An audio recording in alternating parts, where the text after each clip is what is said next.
we got a new RO system for our water, and my husband chooses to have a easier maintenance system than an easier install. So bear with me. We are in our utility room, which used to be our old laundry room. This is the RO system by SimPure. It is a really nice setup.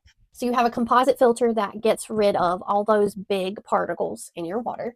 Then it goes over to the tank, which is what you need for all the pressure, and it is pressurized. So you've got your motor and all that. And this is a water pressure tank.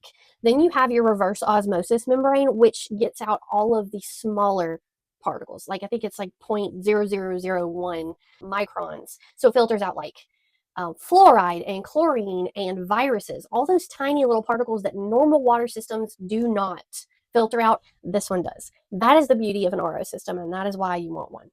Over here, you've got the carbon filter, which is more for like giving you that crisp, fresh taste afterwards. So it is a little bit of an extra filter with the carbon.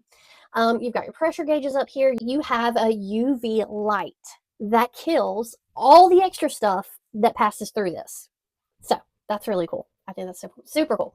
Okay, so obviously you're going to have a power source, and then you got to have water coming into the tank, and you've got to have water coming out of the tank in two separate ways. With an RO system, you're going to have dumping water.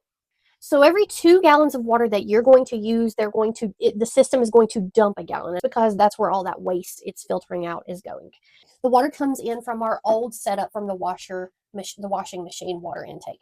So typical maintenance, you have to cut the water supply off, and you have to change out these canisters as they're needed to be changed. But the way he set our system up is he bought these little stop cogs, these little turn valves, so he can turn the water off here, take each of these off as needed, and then replace it. And then we can then run it out of the system through the same tube that we put our drinking water, except he has another stop cog up here. I don't know if you can see that, where he has, you see, this is the one that goes to the drinking water. This is the one where he would have it go down into the dump, like where we would dump our water out. So these are separate. We bought those separate, and he kind of rigged this up separately. The red tube is the normal tube where it dumps the water, the 2-to-1 ratio, where you get 2 gallons and it dumps a gallon. The red tube is where it goes down into the pipe that the washing machine used to drain. If you're still with me, promise, bear with me here. So this is a really great setup. The other tube, the white tube that we were talking about, that the water comes out, he has run up through our attic and into our kitchen, so that we have access to the water out there, but we have all access to the system in here. Also, another benefit for not putting it under your sink is this noise. You hear that? That is normal. That's normal for the system, but it is kind of loud, and that's not something you really want just in your kitchen. But it only comes on when you're using the water. So let's go look at that.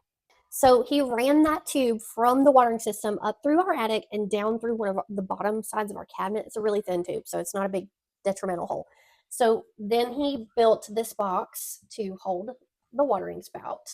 And it is super easy because it's right here next to our coffee pot and our Keurig. And I can just bring my pots over and I can just fill it with water. So you do not have to have this in your sink or on your countertop if you don't want it, or under your sink. There are creative ways to use the system the same way. So I am very happy with this product. It has definitely helped us achieve our goal. We're getting really nice, clean, and crisp water every single time, and I highly recommend it. And if you need to get a little creative, maybe we gave you a little idea. And so you can easily swivel it around and fill up your Keurig if you need to. I have a coffee pot, a second coffee pot over here that we like to make our own homemade tea in. I can bring a pot over and fill it up like if I'm cooking, or if we just want to bring a glass over to get a glass of water. This spout right here did come with a kit. The box my husband custom made himself because we were not installing it in our sink or our countertop. And those little stop cog pieces that turn the water on and off, we bought those ourselves. It did not come with a kit. And then we bought extra tubing because we had such a long run from one part of the house to the other. And then there was another thing we bought. We bought a connector piece to connect the tube, the RO system tube, to the water inlet from our washer valve. All in all, we love the system. We're very happy with it, and the water definitely tastes amazing. And it makes me feel better having peace of mind knowing that all of those unwanted little tiny particles are getting filtered out. So if you're interested in an RO system, I'm going to put the link for the one we're using down below, or any of the other pieces that we've purchased ourselves to kind of rig our setup. I'm going to put those as well.